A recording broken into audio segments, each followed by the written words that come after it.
The stagecoach crested the last ridge above Larkspur Creek just as the sun broke gold across the Wyoming grassland, and Harriet Whitaker pressed her gloved hand to the window glass, wondering if she had made the greatest mistake of her 26 years or the finest decision of her life. It was the spring of 1878, and the advertisement that had brought her 2,000 miles from Columbus, Ohio, had been folded and refolded so many times in her reticule that the creases had worn soft as cloth.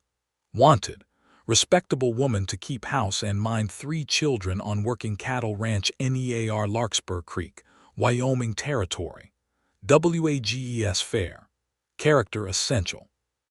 Inquire through the Matrimonial and Employment Gazette, Box 114. She had inquired. She had received a short, almost curt letter back, signed Nathan Morgan, stating only that the position remained open, that the ranch was called the Circle M, and that if she was still willing after knowing the work was hard and the pay modest, she should come on the next available coach. There had been nothing in that letter about courtship, nothing about a wife, only about a housekeeper for 3 motherless children. Harriet had told herself, all the long days on the train and then the jolting week on the coach, that this was exactly what she wanted. She had been alone since her parents had died of cholera when she was 16, passed from her aunt's crowded house in Dayton to a series of teaching posts and seamstress work that never quite let her breathe. A ranch in the territory, a household of her own to run, children who needed tending. It sounded, to a woman with no family left, like a kind of miracle, even if it came wrapped in hard labor and long silences. The coach rattled down into a town that was little more than a single dusty street lined with a mercantile, a livery, a squat clapboard church, and Fenwick's boarding house, its porch crowded with idle men who turned to watch the coach roll in the way men in small towns always did. Harriet stepped down into the dust with her carpetbag and her trunk, smoothed her traveling dress, and looked around for anyone who might be waiting for her. No one was. She stood there a long moment, the Wyoming wind pulling strands of dark hair loose from her pins, until a weathered man in a battered hat ambled over from the livery, chewing a piece of straw. "You'd be the Whitaker woman," he said. It was not quite a question. "Harriet Whitaker," she said, extending her hand. "Yes." "Pete Sullivan," he said, shaking it briefly, his grip rough and dry as old leather. "I work for Nathan Morgan out at the Circle M. He sent me to fetch you. Couldn't come himself. Calving season and one of the mares is due besides. Man's got more work than hands to do it." "I understand," Harriet said, though something in her chest sank a little at the thought that the man who had summoned her across half a continent could not spare an hour to greet her. Pete Sullivan must have seen it in her face, because he offered her something like an apologetic smile as he hefted her trunk onto the back of the wagon. "Don't take it personal, Miss Whitaker. Nathan Morgan ain't much for words or welcomes these days. Lost his wife 2 years back, birthing the youngest boy. Doctor was 2 days' ride away when the fever took her, and by the time he got there wasn't nothing left to do. Man's been walking around with a hole in him ever since. Doesn't mean he ain't grateful you came, just means he don't know how to say it." Harriet absorbed this in silence as Pete helped her up onto the wagon seat. It was, she thought, one more small injustice among the 1,000 a frontier woman faced. To die because help was 2 days away, to leave children behind because no doctor could be found in time. She had heard such stories before in Ohio, second-hand and distant. Here, riding beside a stranger through open grassland toward a house full of grief, it felt suddenly close and real. "What are their names?" she asked. "The children." "Thomas is the oldest, 12 now, quiet boy, works harder than most grown men. Emma's 9, got more opinions than a preacher and isn't shy about sharing them. And Daniel's the baby, he's 5, sweet little thing, though he don't talk much to strangers."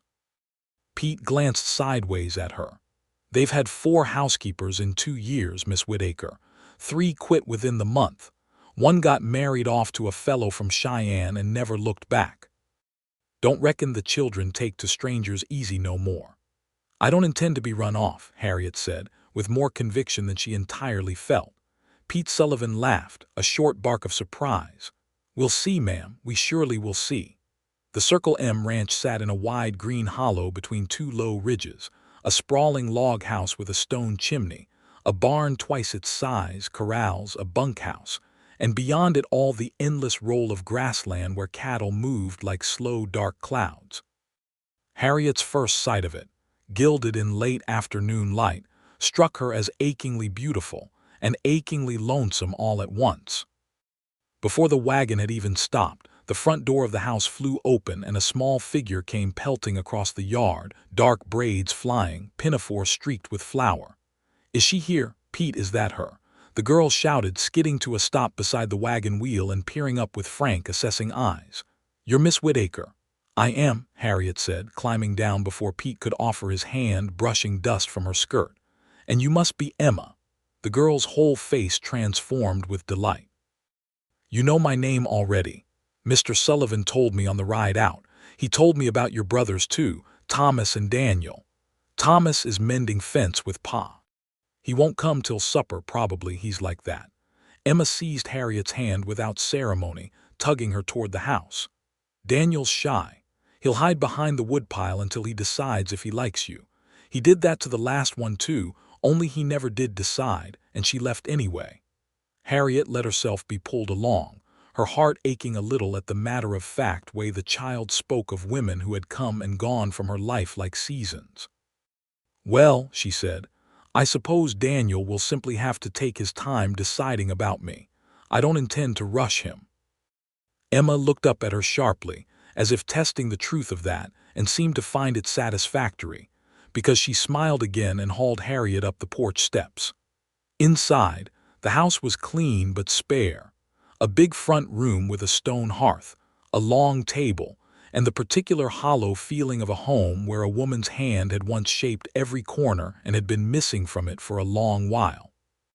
Harriet noticed, with the eye of someone who had kept other people's houses before, the careful mending on the curtains that did not quite match the fabric, the dishes stacked slightly wrong, the absence of any small decorative thing, as if all softness had been packed away along with the grief. A small boy crouched behind the woodpile just visible through the kitchen window, watching her with enormous solemn eyes, one thumb hooked in his suspender. Harriet did not go to him. Instead, she knelt by the low window so that she was nearer his height and simply looked back at him and smiled, saying nothing at all. After a moment, Daniel's thumb came out of his suspender, though he did not move from his hiding place. "That's Daniel," Emma said unnecessarily. "He'll come around." "I expect he will in his own time," Harriet said. "Now, where does your father keep the flour? I understand there's supper to think of, and I find I am rather good at biscuits." It was, she would think later, the exact right thing to have said, because Emma's face lit with something like joy, and she towed Harriet toward the kitchen chattering about biscuits and butter, and how their old housekeeper, Mrs. Prout, had made biscuits like rocks and their father had eaten them anyway without complaint because he was too tired to notice. And did Miss Whitaker know how to make gravy too? Because Thomas loved gravy more than almost anything. By the time Nathan Morgan came through the door that evening, boots heavy with mud, hat low over eyes rimmed with exhaustion, he found his kitchen full of the smell of frying salt pork and fresh biscuits, his daughter laughing at the table, and his youngest son sitting, however cautiously, on the very edge of a bench nearest the door, watching a strange woman stir a pot of gravy at his stove.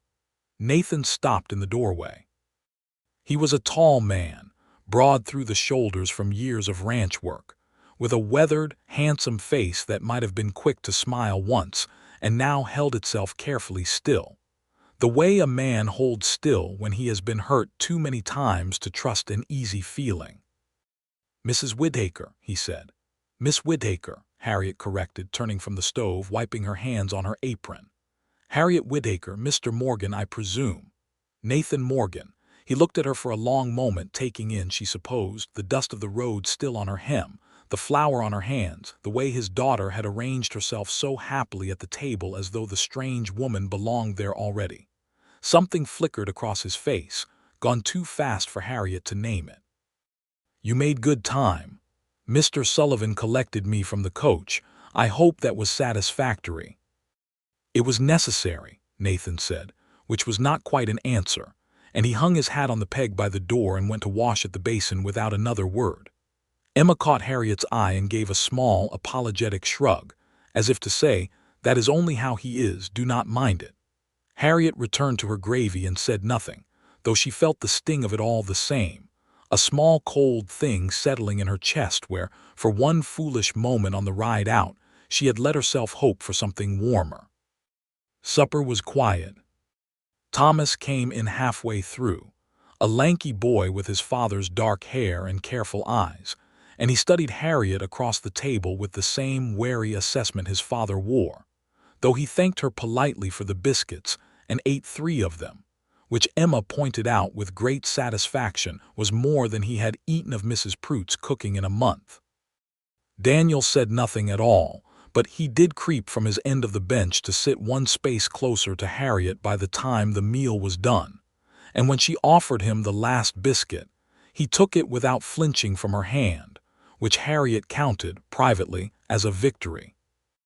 Nathan Morgan ate quickly, thanked her in a low voice for the meal, and excused himself to check on the mare that was near her time, leaving Harriet to wonder, as she washed the dishes alone in the dim kitchen with only the children's chatter for company, exactly what kind of man she had crossed a continent to work for, and whether 2 weeks or 2 years would be long enough to thaw whatever ice had settled over his heart.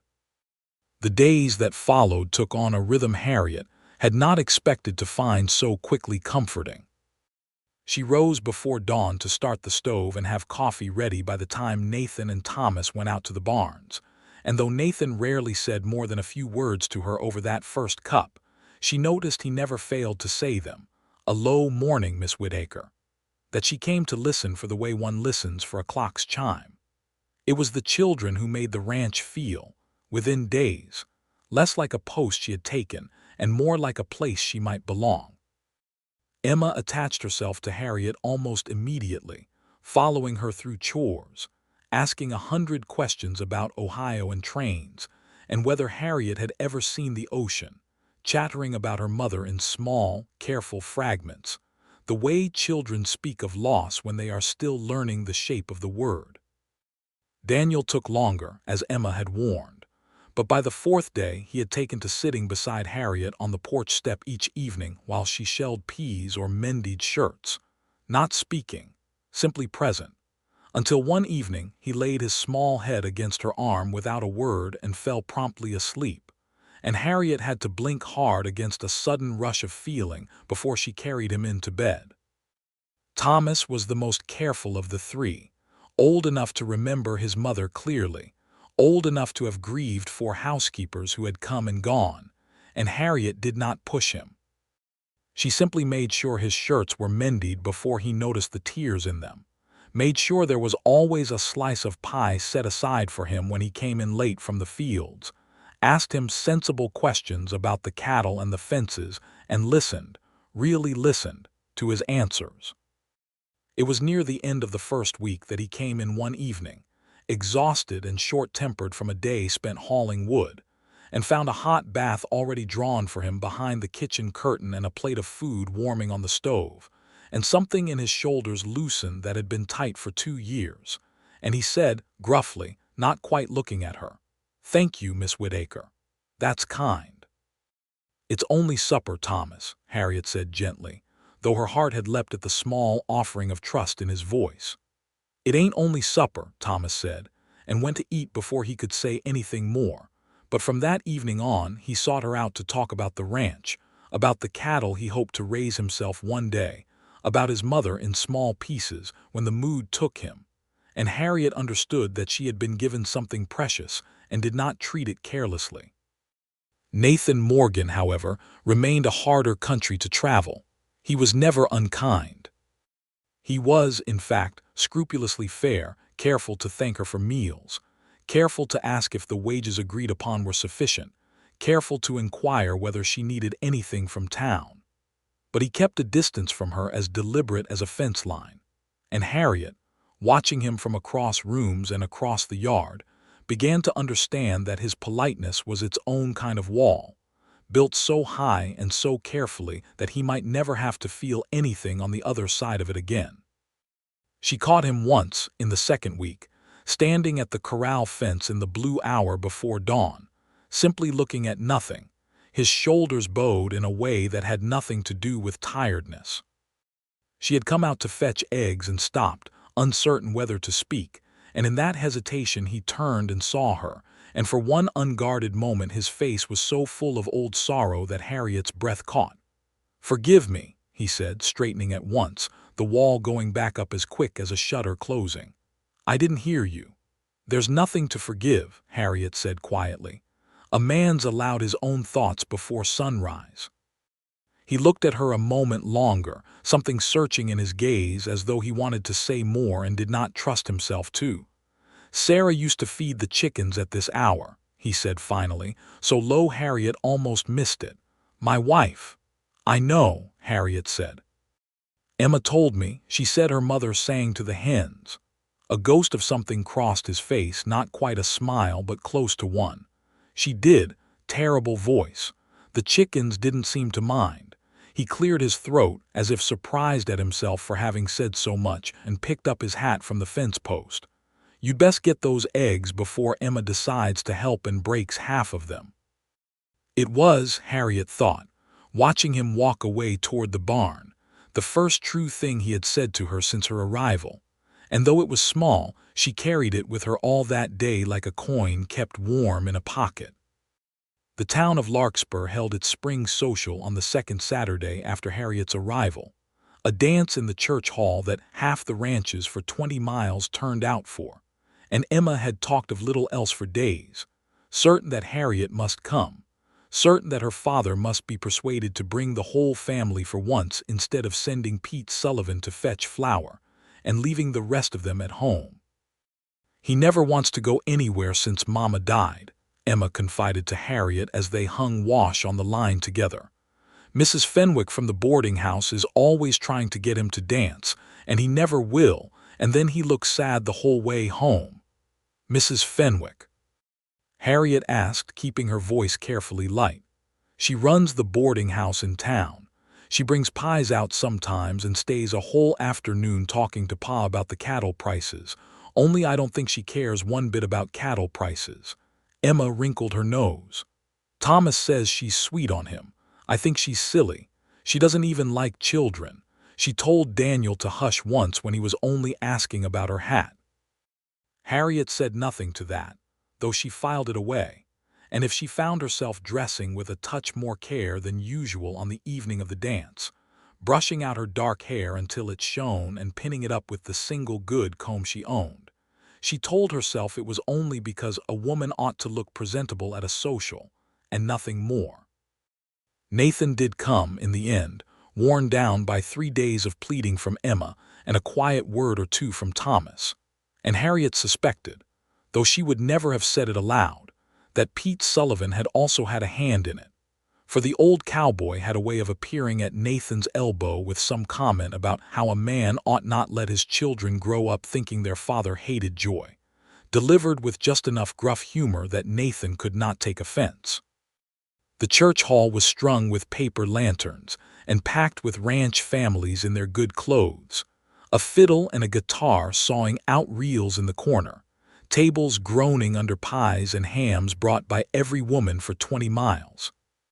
Harriet found herself swept up almost at once by Emma, who introduced her to half the hall with the pride of a girl showing off a new and precious thing, and Harriet danced twice with Pete Sullivan, who proved surprisingly light on his feet for a man who complained constantly of his knees, and once with a shy young cowhand from a neighboring spread who blushed scarlet the whole time and could not seem to look at her directly.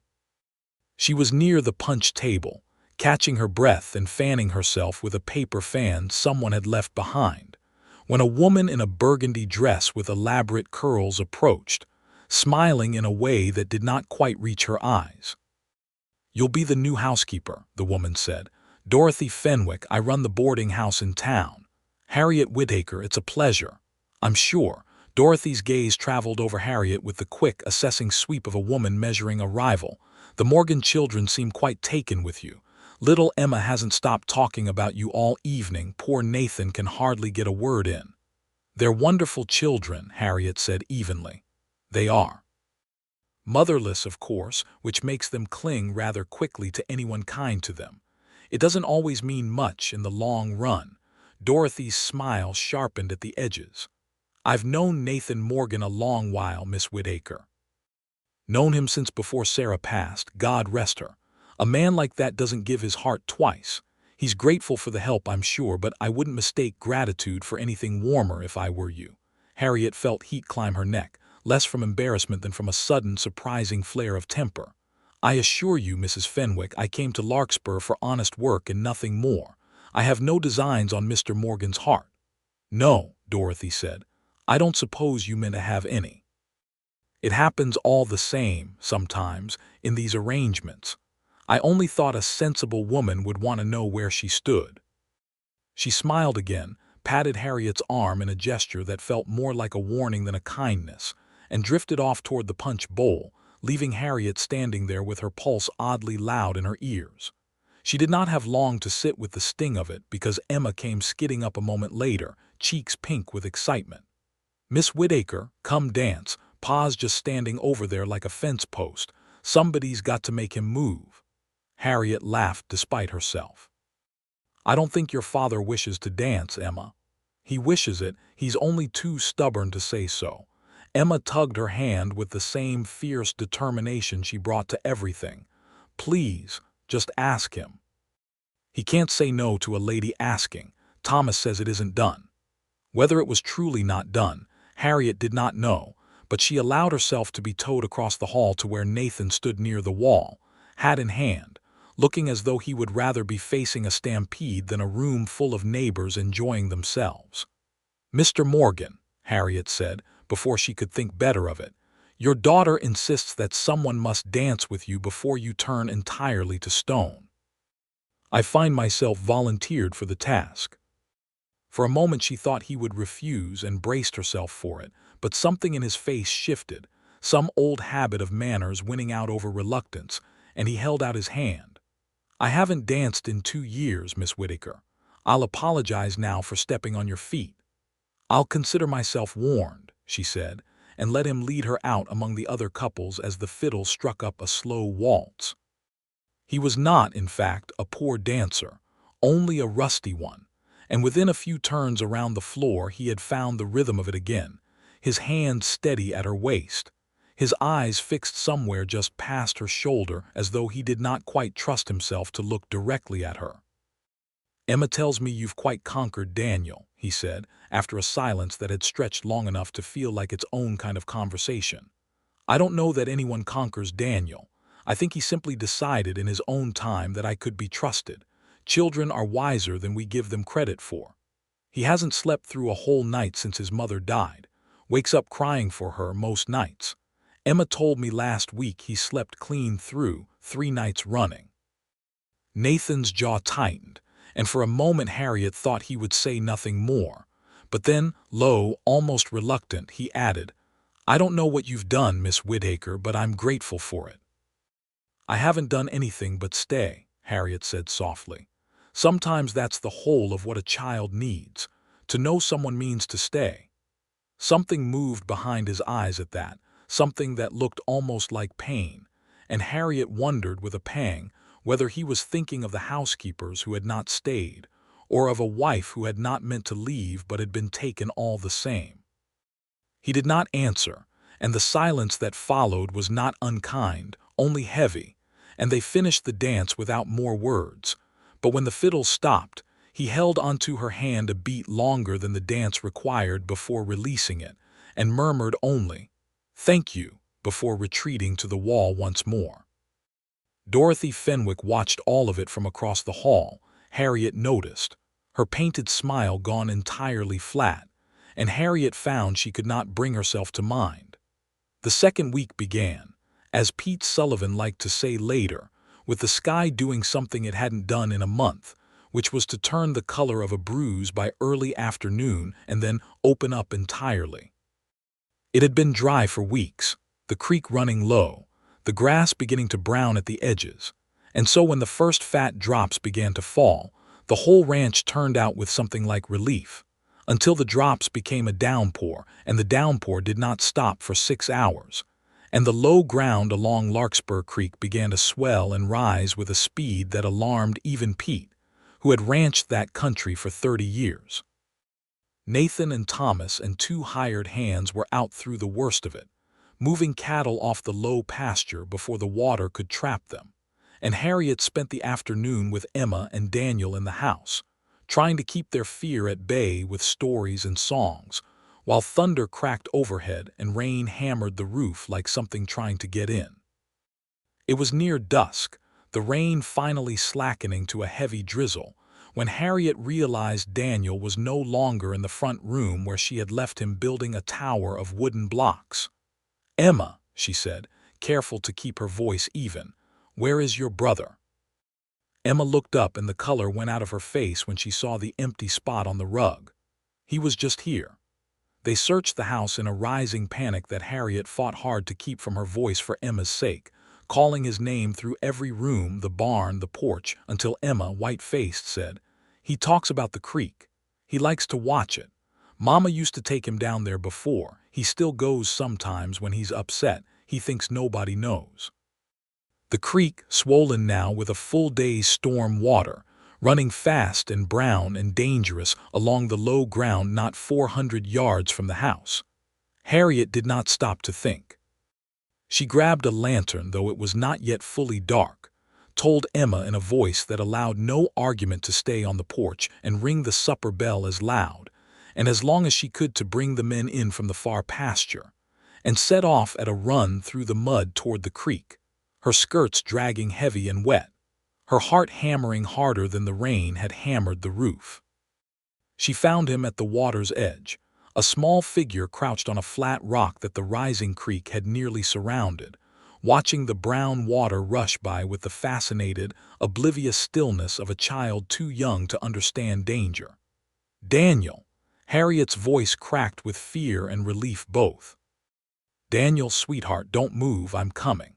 He looked up at her unafraid and said, in the small, clear voice he so rarely used, "The water's loud. Mama used to say it was singing." "It is singing," Harriet said, forcing calm into her voice even as she saw the water already lapping at the edge of his rock, already eating away the narrow strip of ground between them. "But it's singing too loud tonight, and we should let it sing by itself for now. Will you come to me? Careful now, slow." She waded into the shallow edge of the flood, cold water soaking her to the knees, mud sucking at her boots, and held out her arms, and Daniel, trusting her the way he had come to trust her over 2 short weeks, rose carefully and stepped from the rock into the rushing water toward her. For one terrible moment, his small foot slipped on the mud and he pitched forward with a cry, and Harriet lunged and caught him against her chest just as the current tugged at his legs, and she staggered back, half carrying, half dragging him through the churning water to the safety of higher ground, both of them soaked through and shaking. She had scarcely gotten them both onto solid earth, clutching Daniel so tightly he squeaked in protest, when she heard hooves pounding through the mud and looked up to see Nathan Morgan flinging himself off his horse before it had even fully stopped, his face a mask of terror that dissolved into something raw and desperate when he saw them both upright and breathing. Daniel, his voice broke entirely on the name, and he crossed the last distance at a run, and gathered both Harriet and his son into his arms at once, pulling them against his chest so hard Harriet felt the frantic hammer of his heart, even through the rain-soaked layers of their clothes. "Daniel, oh God, Daniel, you cannot do that, do you understand me? You cannot go near that water." "He's all right," Harriet said, her own voice unsteady now that the danger had passed and the shaking had caught up with her. "He's all right, Mr. Morgan. He's cold and frightened, but he's all right." Nathan pulled back only far enough to look at her, and what Harriet saw in his face in that moment undid something in her that she had been carefully holding together for 2 weeks.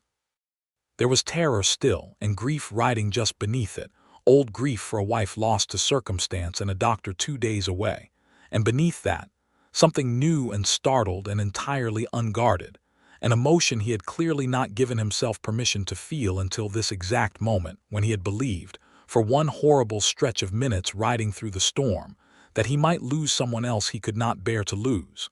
"You went in after him," he said, hoarse. "Into that current. You could have been swept off your feet, you could have—" He stopped, unable to finish it, and pulled her against him again, one arm still holding Daniel close between them, and for a long moment the three of them simply stood there in the drizzling rain, breathing hard, alive. "I couldn't leave him," Harriet said simply, into the wet wool of his shirt. "I would never leave him, any of them." Nathan drew back slowly, his hand coming up almost without his own permission to brush a strand of soaked hair from her face, his thumb lingering a moment against her cheek. "I know," he said very quietly. "I know that now."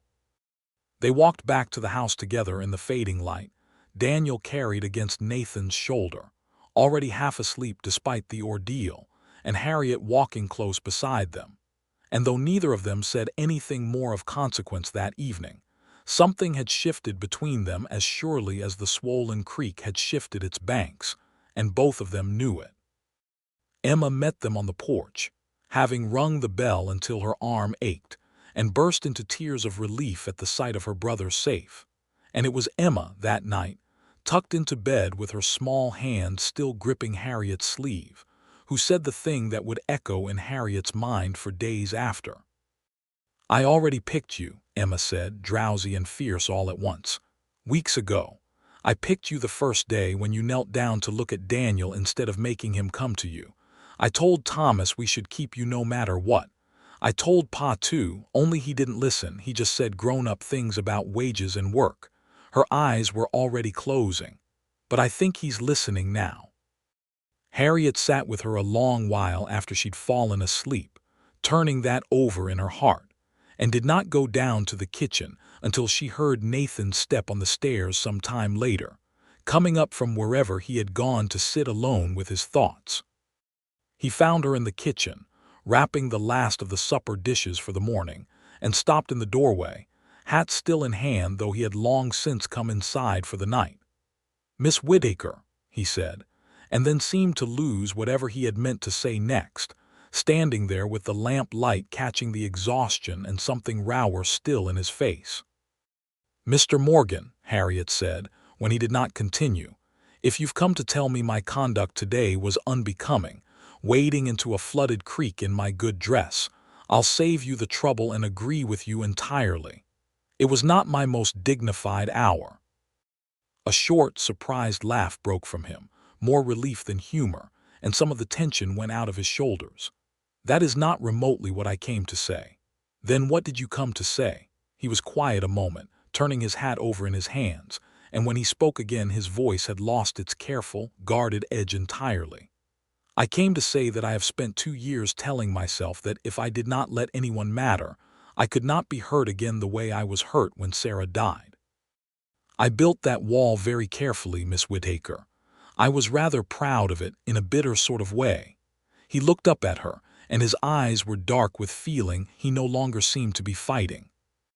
"You have been dismantling it brick by brick for 2 weeks, and I did not even see you doing it until I thought, for one terrible minute today, that I might lose you the way I lost her, and I understood then that it was already too late to stop it." Harriet's hands went still on the dish towel. "Nathan," she said, his given name coming to her lips for the first time, unbidden. "My children chose you before I did," he said. "Emma decided the very first day, I believe, and Daniel decided somewhere between hiding behind the woodpile and falling asleep on your arm, and Thomas, God knows when Thomas decided anything. But I saw his face tonight when we thought Daniel might be hurt, and he looked at you the way he used to look at his mother when she'd fixed something broken. They chose you weeks ago, all 3 of them, and I have been standing here like the biggest fool in Wyoming territory, telling myself I was only grateful for good help." He crossed the kitchen slowly, as if giving her every chance to stop him, though she did not move. "I am not only grateful, Harriet Whitaker. I have come to care for you, more deeply than I believed I had any capacity left to care for anyone. I don't know what to do with that. I only know I don't wish to spend one more day pretending I don't feel it." Harriet's heart was beating so hard she thought he must surely hear it. 2 weeks is not very long to know a person's heart, she said, though there was no real argument in it, only wonder. No, Nathan agreed, close enough now that she could see the flecks of gold in his dark eyes, the small scar above his left brow she had noticed and wondered about days ago. "It is not very long at all. But I have watched you make my son laugh again, and coax my daughter into believing the world holds kindness after all, and I have watched you run into a flooded creek without a moment's hesitation for a child who is not even yours by blood, and I find that 2 weeks was, in the end, exactly long enough." He reached up slowly and cupped her face in his rough, work-worn hand, and Harriet did not step away. "I don't expect an answer tonight," he said, low. "I only wished you to know the truth of it. That I have fallen for you, Harriet, faster and harder than I ever thought myself capable of falling again, and that I would consider it the great good fortune of my life if you would consider staying here not as my housekeeper, but as my wife." Harriet felt tears rise, sudden and unstoppable, born of 2 weeks of grief for a life left behind, of fear in a flooded creek, of the astonishing tenderness in this man's rough hand against her cheek. "I came here with nothing, Nathan Morgan," she said, her voice thick.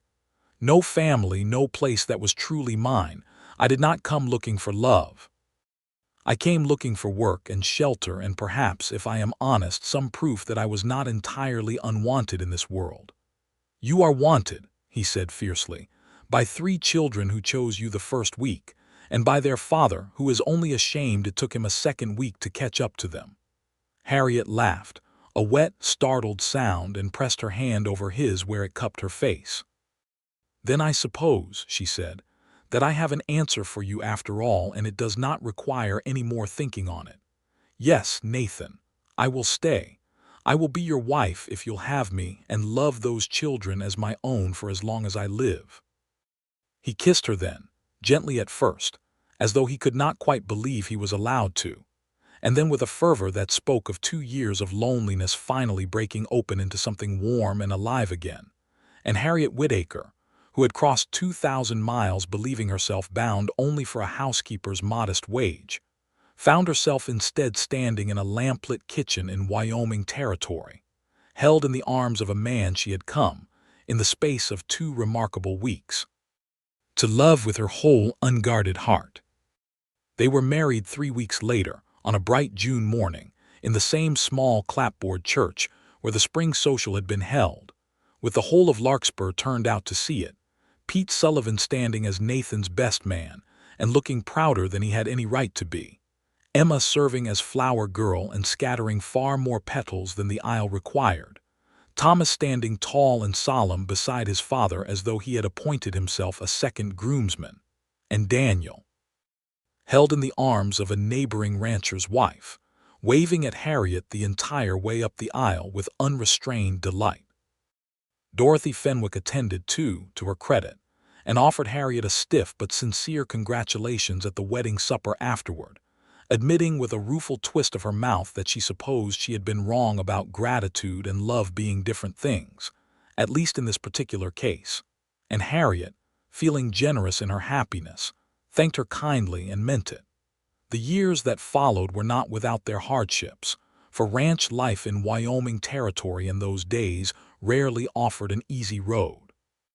There were winters so hard the cattle had to be dug from snowdrifts, and one dry summer when the creek ran so low they hauled water by the barrel for weeks, and a scare with scarlet fever that swept through half the county and took 2 children from neighboring ranches, a loss that reminded Harriet sharply, every time she thought of it, how fragile life on that frontier truly was, and how precious the family she had found within it. But there was joy woven through the hardship too, deep and abiding. Thomas grew into a fine young rancher in his own right, courting and eventually marrying a schoolteacher's daughter from Cheyenne, and taking on a section of the Circle M's herd as his own before he turned 20.